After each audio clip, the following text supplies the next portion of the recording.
Shalom a todos, vamos a hablar acerca de la fiesta de Purim, que es la que se avecina en esta semana. Purim empieza con el 13 de Adar, es la víspera de Purim. Es día de ayuno, Ta'anit Esther, llamado Ta'anit Esther. Efectivamente, durante el 13 de Adar, en tiempos de Mordejai y Esther, o Hadassah, los judíos de Persia, bajo el reinado de Ahasverosh, se congregaron para defenderse de sus enemigos que se preparaban a exterminarlos.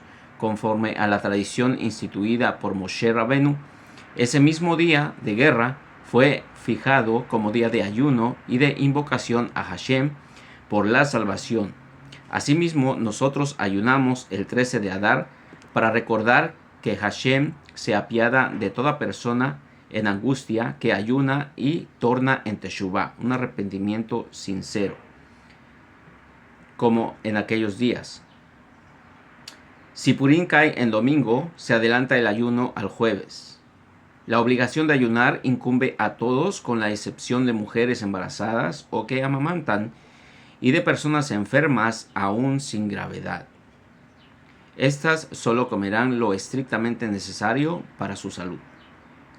Solo se ayuna durante el día y está permitido comer toda la noche hasta el alba, con la condición de tener la intención de quedarse despierto toda la noche. Es decir, el ayuno es durante el día, o sea, empieza del amanecer hasta al atardecer o al anochecer del mismo día. ¿Ok? Las mujeres embarazadas están exentas del ayuno, o cualquier persona enferma está exenta del ayuno. Solo pueden comer lo necesario para su salud. Solo se ayuna durante el día y está permitido comer toda la noche. Es decir, si el ayuno comienza, por ejemplo, vamos a decir que a las 5 de la mañana, 5 y media, 6 de la mañana, usted puede comer media hora antes de esa hora, ¿sí? O sea, antes de acostarse, usted puede determinar, bueno, me voy a levantar a las 4 de la mañana o a las 4 de la mañana o a las 3 de la mañana para comer algo, y entonces pues todavía no empieza el ayuno, está permitido. Come a esa hora, 4 de la mañana, X, lo que haya usted determinado, y entonces ya cuando llega la hora del ayuno, empieza el ayuno y usted ya está desayunado. Esto lo hacen muchas personas, o lo hacemos muchas personas, para poder cumplir con el ayuno de Ta'anit Esther.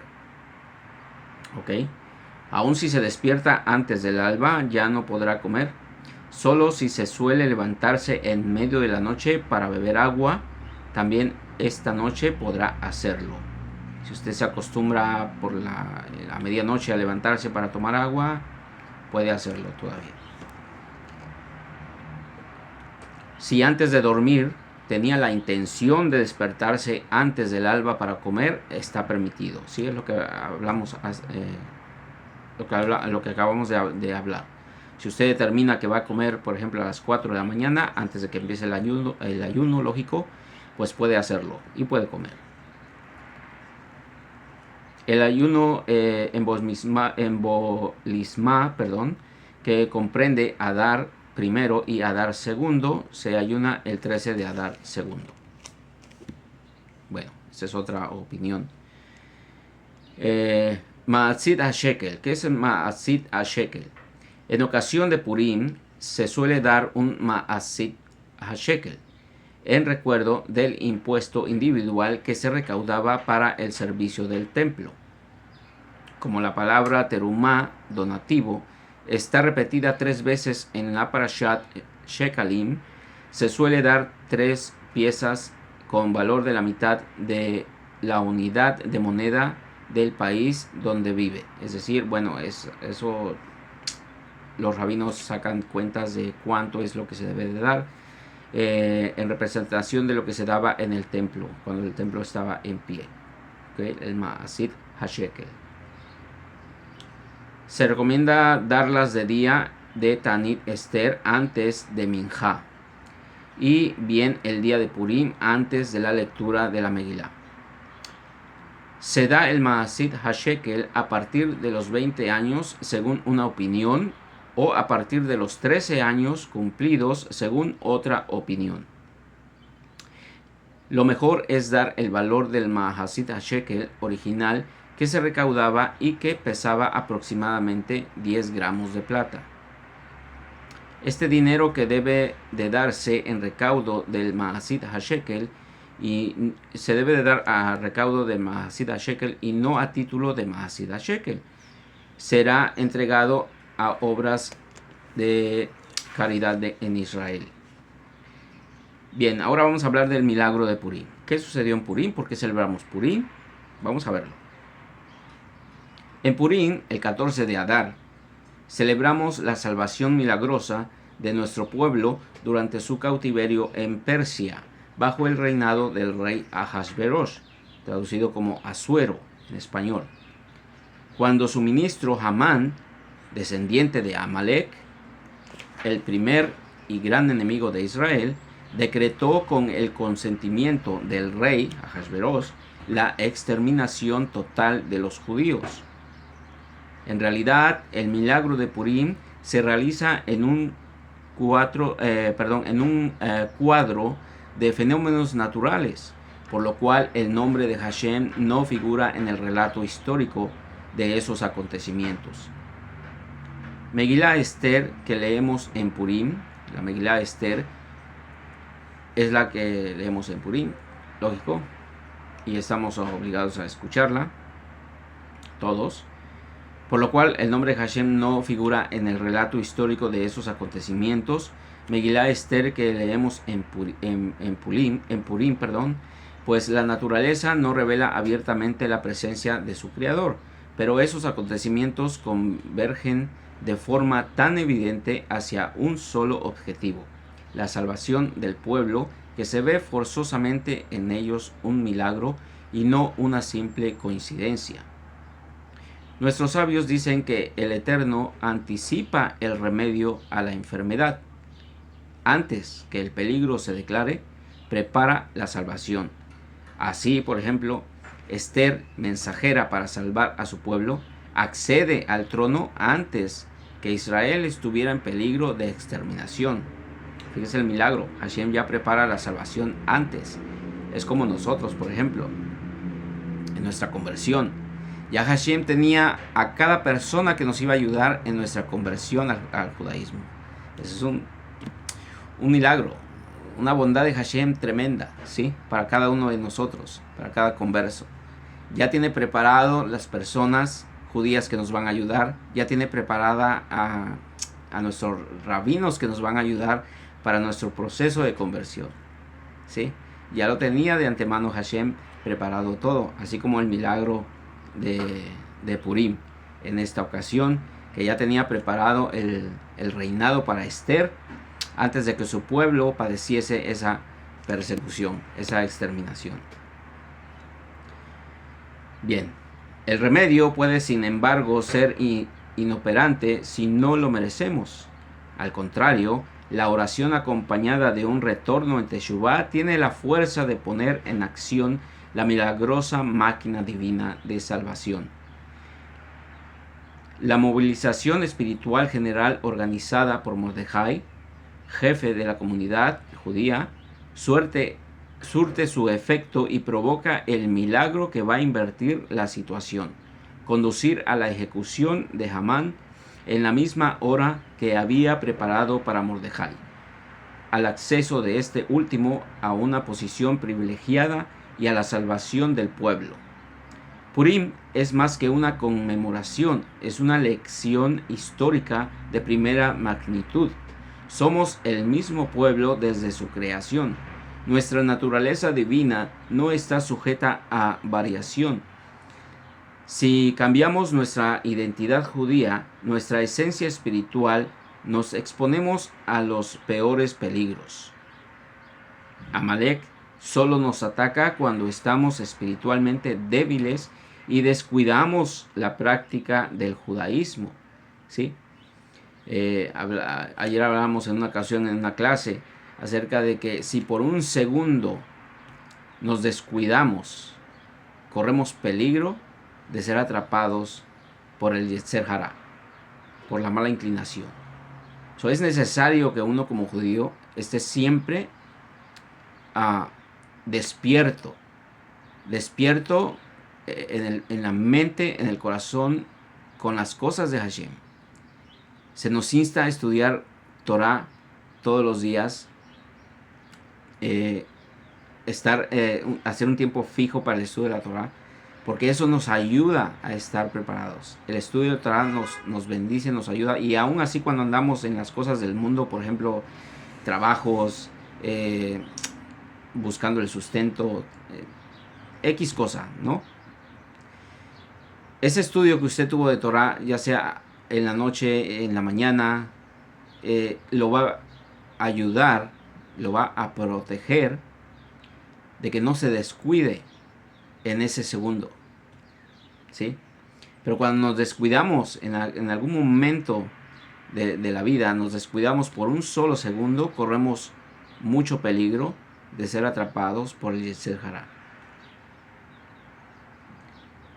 En cambio, nuestra fidelidad a la Torah atrae sobre nosotros una providencia milagrosa y una protección divina con vista a nuestra supervivencia y a nuestra conservación. Shushan Purim. Las ciudades fortificadas desde la época de Josué, Yehoshua, bin Nun, como es el caso de Jerusalén, así como las localidades vecinas, gozan del privilegio de celebrar Purim el 15 de Adar en vez del 14 de Adar, al igual que Susa o Shushan Abirá, capital fortificada del reinado de Persia, donde el primer Purim fue celebrado el 15 de Adar, mientras que en las otras ciudades abiertas se festejó el 14 de Adar. De aquí proviene el nombre de Shushan Purim para el 15 de Adar. Las ciudades sobre las cuales se duda a qué categoría pertenecen seguirán a la mayoría y festejarán Purim el 14 de Adar. Sin embargo, también leerán la Megilá sin sus verajot el 15 de Adar. Purim, años embolismales. Los años embolismales, en los cuales se añade un segundo mes de Adar, Purim, será celebrado respectivamente el 14 y el 15 de Adar, segundo. Se señala de todos modos el 14 y el 15 de Adar, primero, con la supresión del Ta'anun, y se designan estos dos días como Purim Katán y Shushan Purim Katán respectivamente. Bien, vamos a hablar ahora de la Megilá Esther. Megilá Esther, o la Megilá, como se llama comúnmente, es un rollo de pergamino en el cual el libro de Esther fue escrito por un sofer o escriba. Un sofer es un escriba. Todos, tanto los hombres como las mujeres, tienen la obligación de escuchar la lectura de la Megilá 2 veces, la noche y el día de Purim. Es preferible que las mujeres escuchen la Megilá leída por un hombre. La lectura de la Megilá en la noche es precedida de 3 verajot. Al Mikra Megilá, que nos encomendó la lectura de la Megilá. She'asa Nisim la Abotenu, que hizo milagros en favor de nuestros padres. Y Sheheheyanu, que nos preservó hasta este día. Después de la lectura se dice la brajá a Rab et Ribenu, que lucha por nosotros. La noche se puede leer la Megilá a partir de la aparición de las estrellas. Está prohibido comer antes de escuchar la Megilá, aun si sufre por causa del ayuno. La Megilá debe leerse en público para servir al objetivo de propagar el milagro. Si no se escuchó la lectura de la Megilá durante la oración de Arbit en la sinagoga, se puede todavía cumplir con su deber toda la noche hasta el alba. Si se perdió la lectura de la noche, no se puede compensar leyéndola 2 veces durante el día. El Hazán, el oficiante en la sinagoga, que la lee, ha de tener la intención de hacer cumplir al cajal, a la congregación, con su obligación. Y cada uno ha de escuchar con la idea de cumplir así su deber. Además, el que la escucha ha de seguir con mucha atención la lectura palabra por palabra, ya que si se le escapa una sola palabra, no habrá cumplido con su obligación. Por esta razón, es preferible disponer de una Megilá kasher, una Megilá kesherá, una Megilá kosher, ¿sí? El pergamino, la tinta, el escriba que la escribió, todo eso debe ser kosher, en la cual leerá en voz baja al mismo tiempo que el Hazán. Antes de decir las verajot, el Hazán desenrolla toda la Megilá fuera de su estuche. Al terminar, enrolla de nuevo la Megilá antes de decir la verajá final. Todo el cajal, toda la congregación, suele decir en voz alta los versículos siguientes de la Megilá que relatan acontecimientos milagrosos y capitales. Ish Yehudi.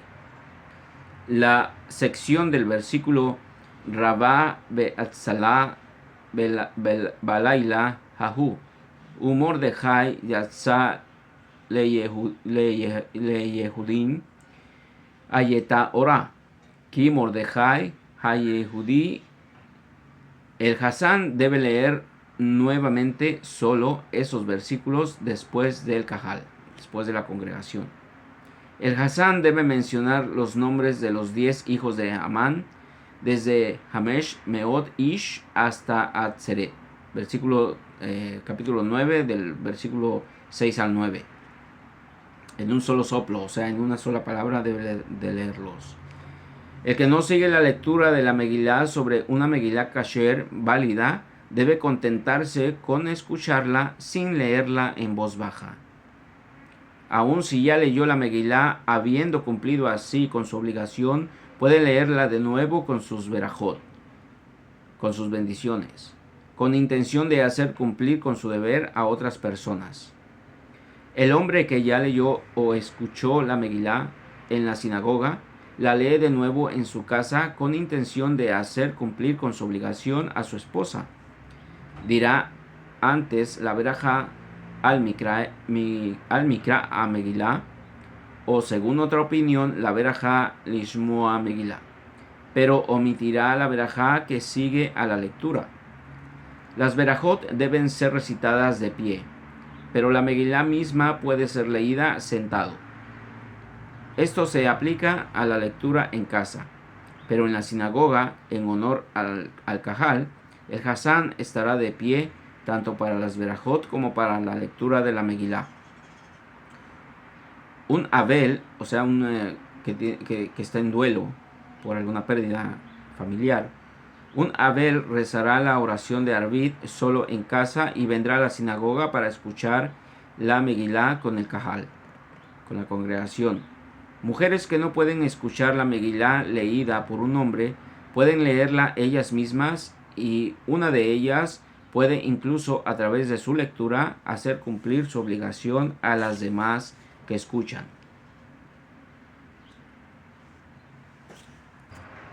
Vamos a ver ahora acerca de los regalos comestibles que se dan en Purim. ¿Okay? Regalos comestibles a los amigos. Misloa Manot, llamado Misloa Manot. Se tiene también la obligación de enviar por lo menos 2 regalos comestibles diferentes a un amigo. Este deber incumbe también a las mujeres hacia sus amigas. Donativos a los pobres. Matanot Lev Yonim. Tenemos la obligación de hacer donativos a los pobres, Matanot Lev Yonim, por lo menos a 2 pobres.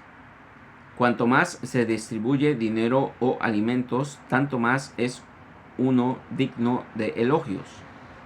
Se debe gastar en donativos para los pobres más que para el banquete de Purim, pues no existe mayor y más noble alegría que regocijar a los pobres, a los huérfanos, a las viudas y a los extranjeros.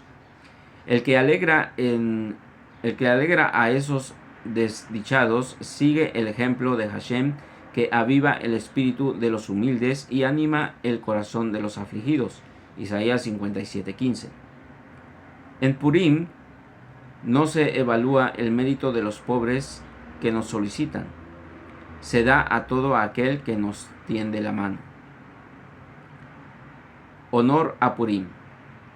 A pesar que Purim es un día laborable y que en principio está permitido ir a sus ocupaciones, por ejemplo a sus trabajos, está permitido, en los lugares donde no se suele trabajar en Purim, nadie ha de trabajar. Solamente en los lugares donde no está permitido trabajar en Purim, ahí no se puede trabajar. Por ejemplo, que es lo que acabamos de decir, de todos modos nuestros sabios dijeron que el que trabaja en Purim nunca verá éxito en aquel trabajo. Tampoco las mujeres deben hacer trabajos como el lavado, etc. O sea, vamos a repetir este párrafo. A pesar de que Purim es un día laborable, es un día de trabajo, y que en principio está permitido ir a sus ocupaciones, en los lugares donde no se suele trabajar en Purim, nadie ha de trabajar. De todos modos, nuestros sabios dijeron que el que trabaja en Purim nunca verá éxito en aquel trabajo. Tampoco las mujeres deben hacer trabajos como el lavado, etc. O sea, como lavar la ropa, etc. Para este párrafo, para este pensamiento de lo que nos dicen los Jajamim, es necesario preguntarle a su rabino, a una autoridad rabínica, ¿sí? Si él permite que su congregación trabaje, haga sus trabajos normales para el sustento, bueno, pues adelante. Si no lo permite, bueno, pues podemos tener esa opinión también, ¿ok? En Purim se viste de fiesta como para Shabbat o Yom Tov, ¿sí? Ropas dignas, ropas limpias y ropas decentes y lo mejor que tengamos para vestir en esa ocasión. Shalom a todos.